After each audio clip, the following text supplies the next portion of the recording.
Ngayon guys, ipapakita ko sa inyo kung saan nga ba makikita yung list interacted with. So yan, open ninyo yung Facebook ninyo. Ayan, pagka-open ninyo, punta po kayo dito sa inyong, click nyo yung pangalan ninyo. Tapos dito, makikita nyo yung friends. Then after nyan, i-click po nyo yung, then pagka-open ninyo ng see all, makikita nyo yung manage. Click lang po natin yung manage na yan. At dito natin makikita yung list interacted with.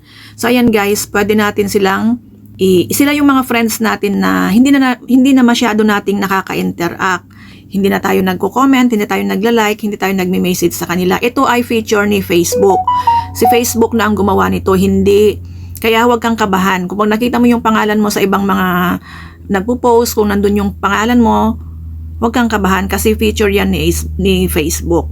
Pagka-click mo na yan, dito mo makikita, pwede mo silang i-keep, i-unfollow, or mag-reconnect ka sa kanila. Kung gusto mo na silang i-unfriend kasi hindi mo naman sila nakaka-interact, silang i-unfollow lahat-lahat. I-click mo lang po yung select all mo siya para minsanan hindi ka na pa isa-isang mag-unfriend. Pagka-click mo yan, then i-touch mo lang yung yung mga box, then click mo yung unfriend. So yun guys, ganun lang. Salamat and God bless.